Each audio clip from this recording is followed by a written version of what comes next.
Hello, welcome to our video review of Robo Recall. This is an older game now, which came out originally on the Oculus Rift. I don't think it came with the launch of the Oculus Touch, but it was shortly after. Released on the 1st of March 2017 on the Rift, and recently was released on the Quest as a launch title 21st of May 2019.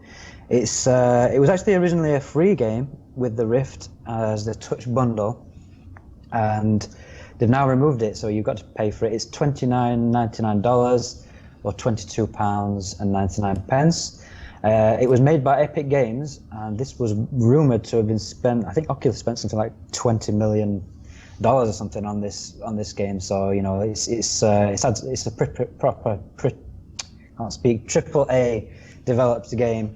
And then we've got Drifter Entertainment, who have actually done the port over to the Quest.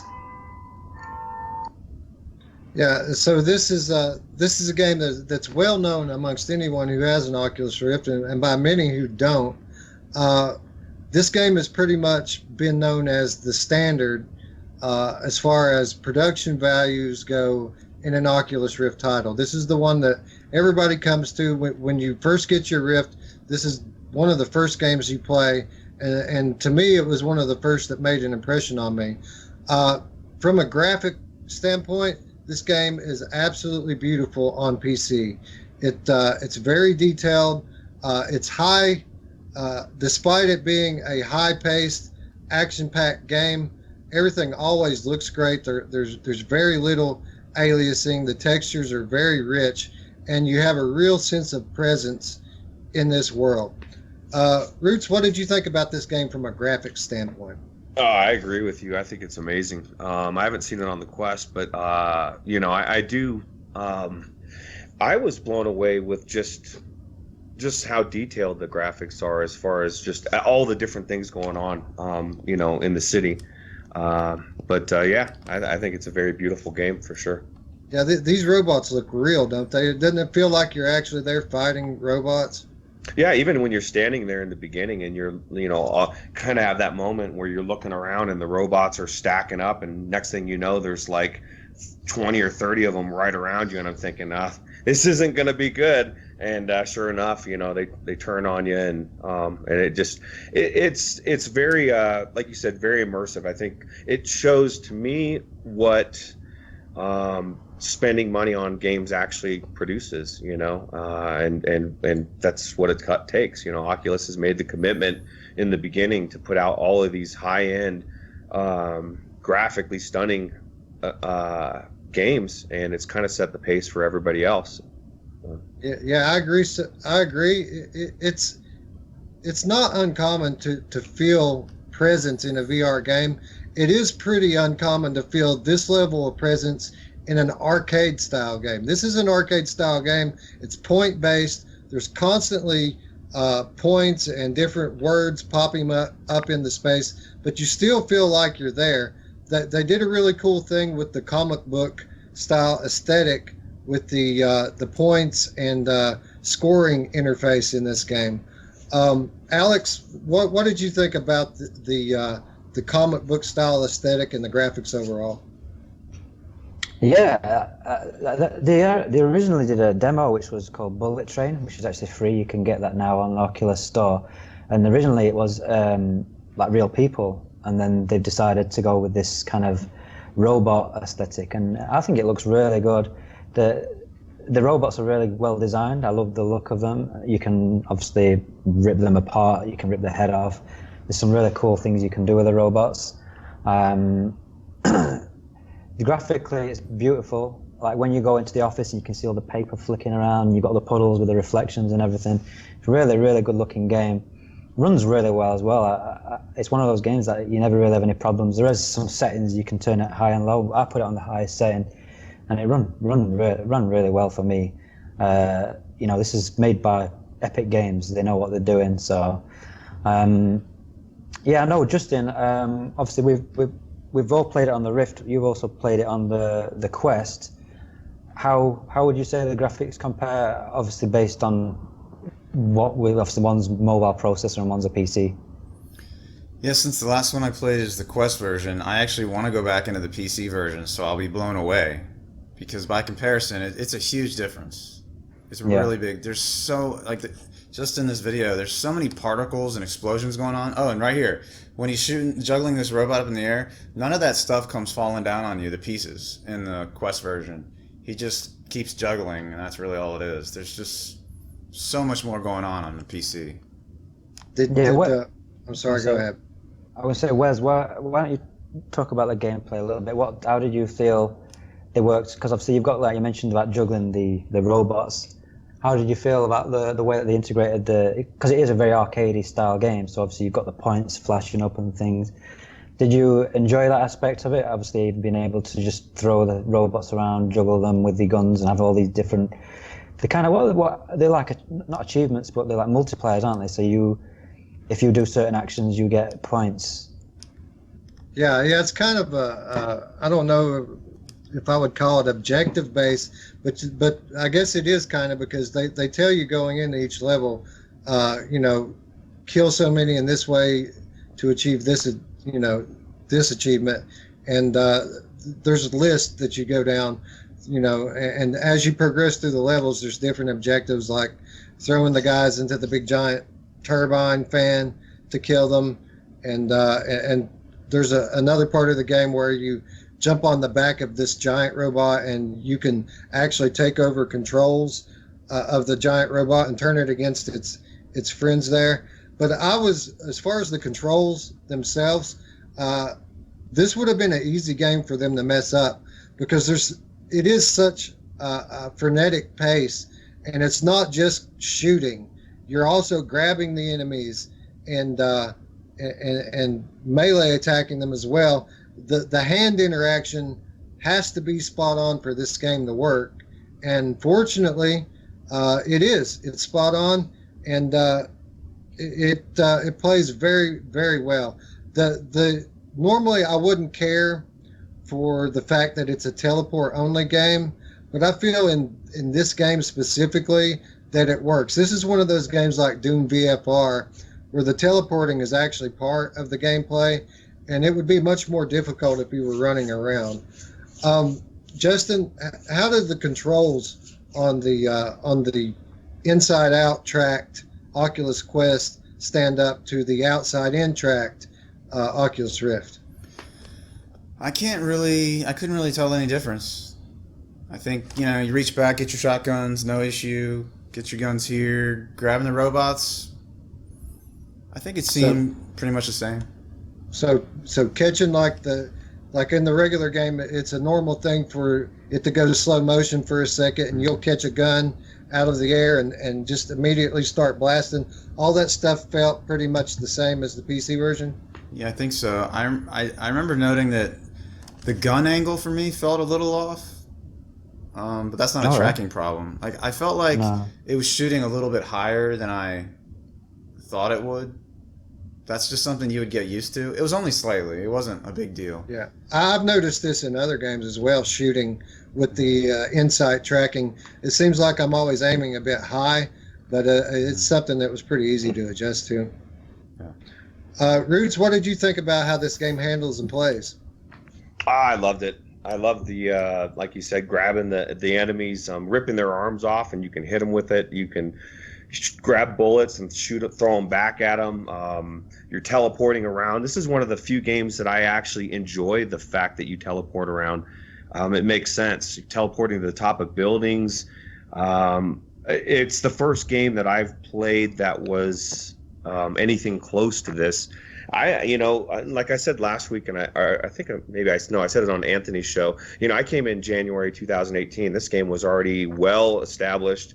I had it day one, and it blew me away. And I'm really, even if I had the Quest, which I'm not going to pick up, but from a person that never played PC, I guarantee it'll blow them away. For us, it's not. I would, just like Justin, I would nitpick it. I would look at all the little things that I enjoy about the PC, and that's one of the reasons why I'm not getting a Quest. So, yeah, and even though the Quest version may be a little bit deficient graphically. Any VR enthusiast will tell you that the graphics are only half of the story. That the audio has a lot to do with the immersion factor as well. Alex, what do you think about the audio performance and design in this game? No, it's awesome. I mean, they've got the robots all have little voices, so like sometimes they've got like comedy. You've got like comedy aspect to it. So sometimes like I can't remember some of the sayings off the top of the head, but they'll say certain things, and when you're juggling them, like screaming and yeah, there's some really cool the way that they've got the robots talking back and saying things, and then there's an announcer who will say, "Oh, that was a headshot," and all this sort of stuff, and then yeah, they did really well with the guns. Sound good, they sound powerful. You've got your 2 shotguns on your back, which is always satisfying to pull them and blast the shit out of the robots. One of my favorite things, going back to the gameplay quickly, is because you don't actually reload in this game. To reload, you literally just throw your guns and then more guns appear.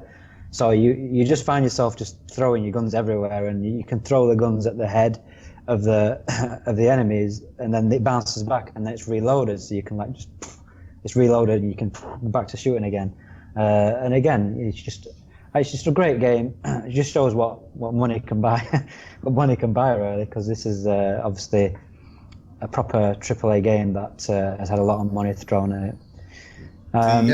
So go on, Justin. That whole gun thing is one of my main gripes with this game.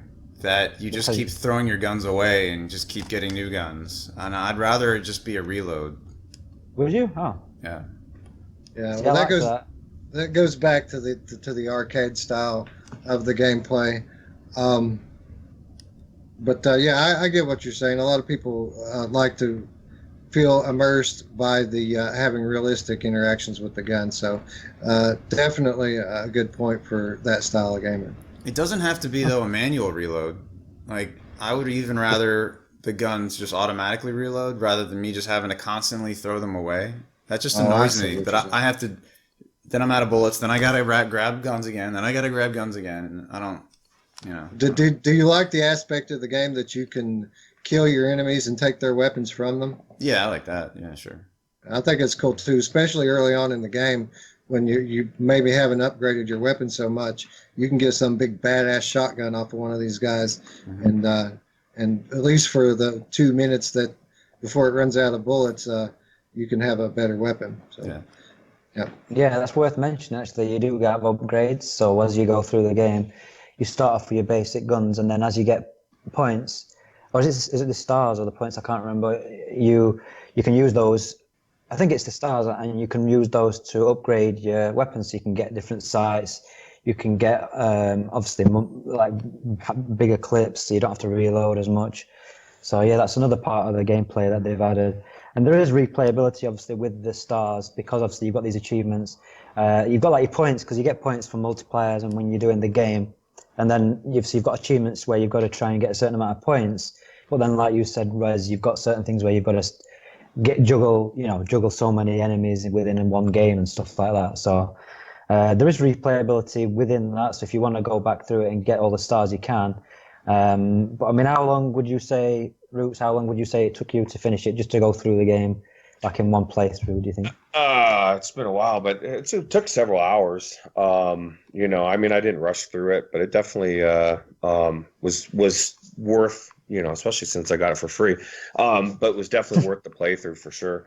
Yeah, I think it took me probably about 3 hours maybe to do one playthrough, and then I did go back through again a little bit because I was enjoying it so much. But it's not a really long game. I think that's the main criticism I probably would give, is that I would like more levels.